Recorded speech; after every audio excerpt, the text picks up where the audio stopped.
Hey folks, so today we're going to discuss right effort, which is the sixth, I think, along the Eightfold Path, although it's something that stands on its own as something we should really know about. So I'm Doug Smith. I'm the study director at the Secular Buddhist Association. That's secularbuddhism.org. And if you're interested in helping to try to promote a world that is wiser and kinder and less filled with stress, consider subscribing to the channel. It's free, doesn't cost you anything, and we're going to have discussions about topics that may help with all this. So right effort. Right effort is actually quite an interesting kind of study because I think in the West, a lot of times it's the one part of the path that gets overlooked. Probably this is partly because in many schools of Buddhist study, and in particular in Zen, effort is sometimes thought of as a problem. And this may be partly because Western teachers, I think, are aware that many of the people who are attracted to Buddhism tend to be people who are almost too much into effort. I think the American sort of ideal is somebody who puts in a lot of personal effort, who strives very hard, who works very hard. This is the sort of Protestant work ethic kind of thing. Of course, right effort has to be done properly, and there's a part of effort which Buddhists term efforting, where basically what we're doing is putting so much personal kind of involvement, ego involvement into what we're doing that we're actually getting in our own way. So to that extent, I think a lot of contemporary teachers tend to downplay effort and talk about, for instance, the effort of no effort and stuff like that. And that's, especially in Zen, you get this sort of, these kind of paradoxical kinds of expressions like that. In the early tradition, which is the tradition that interests me the most, right effort is really front and center. Indeed, the whole idea of the path, the whole idea of a path of practice is effort. That if without effort, we're nowhere. So there are four aspects to right effort that we should keep in mind, that the Buddha talks about. The first of these is basically to strive, both to try to cultivate desire, but also to strive for what he calls the non-arising of unarisen, unhelpful, or unskillful states. Now what this means, this is kind of an odd expression, perhaps it's a problem of translation, but I think we understand what he means. What he means is we may not be in a bad state ourselves right now. We may be happy and pleasant and all the rest, but that doesn't mean we should give up effort. We know that there are unskillful states that may arise in us shortly. We may get angry, we may become greedy, become desirous of things, and so on. And there are things we can do to try to mitigate that in advance. So for example, if you know that you tend to get angry when you drink a lot of alcohol or when you drink any alcohol, then it might be to your benefit to make an effort not to do that, or to know under what circumstances it's right for you to drink and what circumstances it's not right for you to drink. And of course, strictly speaking, in the 5 precepts, the 5th precept is not to drink, or at least not to drink to excess. So that's already part of one's practice, but nevertheless, I think we understand what that means. Another example might be that you know that when you go to the mall, or when you go to a certain street, or when you go to a certain store, you tend to spend too much, or you tend to buy things that later on you realize you don't need. So it would be right effort then just not to go there. Now one might respond to this by saying, okay, but isn't this a form of avoidance, right? That we're avoiding these things.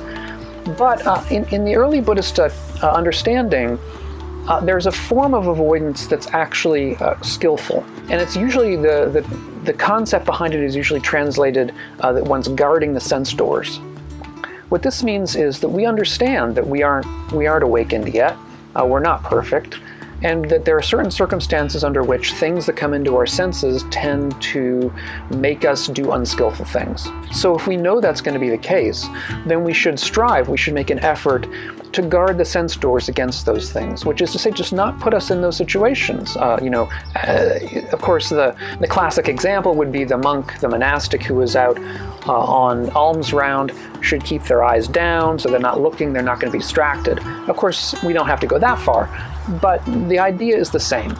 That if we know that we're going to be in a situation that is going to get us to do things that aren't to our benefit, perhaps it's best to avoid that situation. Now, of course, what comes up here is the question, what is unskillful? If we say we're trying to avoid the arising of unskillful states, what are these unskillful states? Well, the unskillful states are, in particular, greed, hatred, and ignorance. And all of their various manifestations. Of course, there are many, many ways we can be greedy, we can be desirous, we can be clinging. Similarly, we can be angry, we can be annoyed, we can be furious, we can be jealous. There are a whole constellation of unskillful states that I think we all know about and that we know aren't to our benefit. Secondly, we're supposed to strive or make effort for the abandonment of unskillful states that have arisen. So if we notice that we are in an angry state, we should strive in whatever way we can to try to abandon that state, whether it's taking a deep breath, or whether it's walking out of the room, whether it's counting to 10, doing metta is, of course, or loving kindness practice is another way. If we have more time, if we're feeling greedy, we might do one of the many meditations that abandons that kind of state. I have an earlier talk about dealing with the 5 hindrances, where we get into some potential ways of avoiding that. And I'll put up a card somewhere around here so you can click if you want to watch that. And third is that we're supposed to make an effort to help arise those states that haven't arisen, those positive states, those skillful states that haven't arisen. So, perfect examples being if we're just in a neutral kind of mental state, we might try to help arise states of kindness, of loving kindness, of compassion. We might try to make arise states of generosity, of renunciation. That is to say, we should practice on ourselves all the time. So even when we're sitting around doing nothing particular, maybe reading a book, watching television, it's also a time for considering practice.